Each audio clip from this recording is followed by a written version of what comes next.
position internationally for it. What happens with an outbreak where we don't really know the determined outcome? We need to really understand ways to put in place the infrastructure, the information, the apps, leverage social media, leverage every bit of science and information technology that we have. We don't have that kind of templates. So everything to me was homemade, start, stop, like you'd exist in any normal disaster. I mean, anybody working in a normal disaster knows what I mean. But this one was different because it was so damn scary. Because you just didn't know what was going to happen. And because of the disaster kept exponentiating. It wasn't like the hurricane or the earthquake or just about anything I've ever experienced before. So we've got to study what the templates are going to be like, because there's going to be more of these. I don't want to predict that, but I would suggest that this is not going to be the end game here. And building that kind of org-aware and org infrastructure and response infrastructure, and encapsulating these lessons that each of you have been sharing needs to be put in a book or something. Well, I wanted to jump in here because I think it is critical to this point of building the infrastructure. I think, first of all, it's a commitment to public health, to an understanding that healthcare is a right that should be, that should be experienced by all throughout this planet. And so I think there were some decisions being made, primarily, because of decisions from international financial institutions, World Bank, IMF, in terms of public health spending. And I think you had a real decimating of the public health infrastructure, primarily, in countries, not only the countries most impacted, but in quite a number of countries throughout the global south. So I think there needs to be a recommitment to public health. And we can talk about that here in the US as well, but especially for countries that have, I think it's the biggest lesson, right, that have had their public health infrastructure essentially taken apart over the last 3 decades. It needs to be rebuilt, because clearly there will be further emergencies down the road. I think the other point that you raised that I want to also touch on is the WHO. Because I think the WHO, which is sort of like our emergency responders for our planet, right, for our human family, and yet it's been woefully underfunded and it's in chaos, right?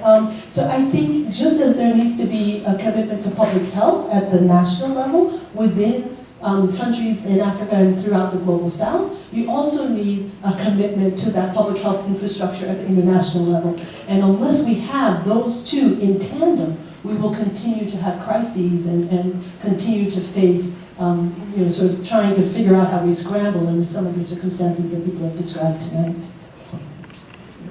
I want to pick up on what Jack said and ask Dan a question, because as horrendous and horrific as this was and caused a huge response, it could have been worse.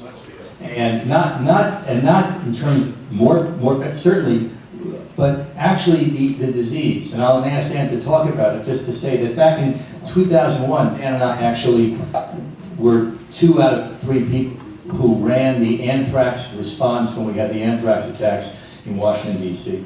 And what was so interesting was how knowledge changed, and we learned things every day. But anthrax was not contagious. So Ebola is contagious, but it's contagious as droplet and not as airborne. And maybe I could ask Dan to talk about the difference on what it would have been like if Ebola was airborne. We'll just end on a happy note. To be very brief, if the Ebola virus was airborne, like say measles or chickenpox or tuberculosis, then I wouldn't be here, I'd be dead. As with many, many, many more people. Instead of 9,000 people dead and 23,000 infected, it would be in the millions. So it's not, and thank God for that, just like HIV isn't airborne, and hopefully that neither one of them ever will be. But underscores the importance of using this episode to learn and quickly change so that we are prepared, right? So in the remaining time, as I'm getting a sign back there that we have, I would love to talk about how do we take the lessons learned to improve the greater whole for the future? And Mark, maybe we can circle back to some of your questions. Sure. So I was going to try to talk about this because I've thought for a long time about what the relationship is between how we respond during a disaster and what we do in daily operations. And a disaster, at least in the medical world, is defined as a situation that outstrips the normal care processes to work. And so you think you have one way of doing it daily, one way of doing it disaster, but it's actually hard to do that. That people have to, they don't know these things that you are. So we graduated to this, what we call the doctrine of daily routine. Try to use what we do in daily operations and extend it as much as possible into disaster mode, because that's what people are good at doing what they usually do. The normal work processes have evolved. Well, the problem with that, it turns out, is that the normal daily process of care were never designed to be robust enough to manage these situations. So at least the way I think about it now sort of flips it 180 degrees, and it's captured in this phrase, design for the extreme, use in the routine. Try to design your system so they can handle the worst, but you can sort of scale them back a little bit, because it always costs more money to handle these extreme things. So we can learn a huge amount about how to craft our systems under these extreme conditions. And if we build them then, will actually help how we operate in daily operations. So I'd love to go around the panel and have you each talk about lessons learned. What do we take away from this, and hope for how we actually create a sort of global and/or local infrastructure that prepares us for the future? And we can go in no sequential order, whoever wants to jump.